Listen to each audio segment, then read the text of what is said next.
ഇന്ന് നമ്മുടെ യാത്ര മൺട്രോത്തുരുത്തിലേക്കാണ്. മൺട്രോത്തുരുത്ത് എന്നത് കേരളത്തിലെ കൊല്ലം ജില്ലയിൽ അഷ്ടമുടിക്കായലിനും കല്ലടയാറിനിടയിലായി സ്ഥിതി ചെയ്യുന്ന 8 ചെറിയ തുരുത്തുകളുടെ ഒരു ദ്വീപസമൂഹമാണ്. മുൻ തിരുവിതാംകൂർ പ്രസിഡന്റ് കേണൽ ജോൺ മൺട്രോയുടെ ബഹുമാനാർത്ഥമാണ് ഈ സ്ഥലത്തിന് ഈ പേര് ലഭിച്ചത്. മനോഹരമായ കനാലുകൾ, കണ്ടൽക്കാടുകൾ, താഴ്ന്ന പാലങ്ങൾ എന്നിവയിലൂടെ യാത്രയും ഗ്രാമീണ ജീവിതവും ഇവിടുത്തെ പ്രധാന ആകർഷണങ്ങളാണ്. 8 ചെറിയ തുരുത്തുകൾ ഉൾപ്പെടുന്ന ഈ ദ്വീപസമൂഹത്തിന് ചെറിയ കനാലുകളും തടാകങ്ങളും വഴി വേർതിരിക്കപ്പെട്ട ഒരു വിപുലമായ ജലപാതയുണ്ട്. പ്രധാന ആകർഷണങ്ങളായി ഇടുങ്ങിയ കനാലുകളിൽ കൂടിയുള്ള തോണിയാത്ര, പ്രകൃതി രമണീയമായ കണ്ടൽക്കാടുകൾ, താഴ്ന്ന പാലത്തിലുള്ള യാത്ര, ദ്വീപിലെ ഗ്രാമീണ ജീവിതം അനുഭവിക്കാം. കൃഷി പ്രധാനമായും തെങ്ങാണ്. മത്സ്യബന്ധനം, കയറുവിരി, വിനോദസഞ്ചാരം എന്നിവയാണ് ഇവിടുത്തെ പ്രധാന വരുമാന മാർഗ്ഗങ്ങൾ. റോഡ്, റെയിൽ, ഉൾനാടൻ ജലഗതാഗതം എന്നീ വഴിയിലൂടെ ഇവിടെ എത്താം. ഇന്ത്യയുടെ മറഞ്ഞിരിക്കുന്ന വെനീസ് എന്നും കേരളത്തിന് മുങ്ങുന്ന ദ്വീപ് എന്നും ഇത് അറിയപ്പെടുന്നു. വളരെ മനോഹരമായ കാഴ്ചകളാണ് ഇവിടെ ഉള്ളത്. വിദേശ സഞ്ചാരികളും ഉൾനാടൻ കേരളത്തിലെ സഞ്ചാരികളും വളരെയധികം വന്നു പോകുന്ന സ്ഥലമാണിത്.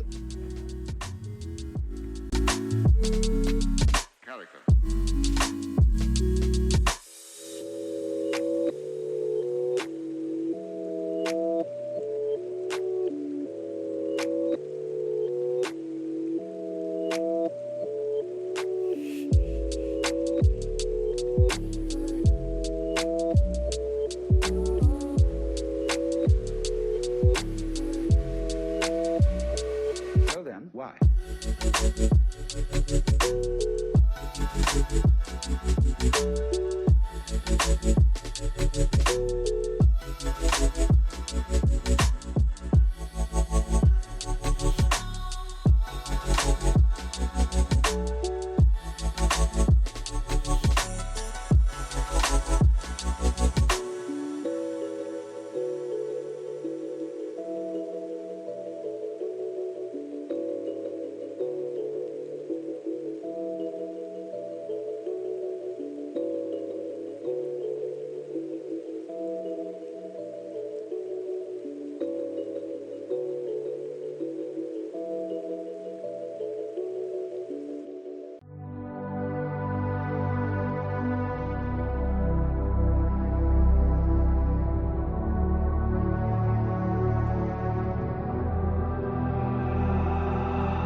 പുൽപ്പള്ളി ന്യൂസിന് വേണ്ടി ഡാമിൻ ജോസഫ്.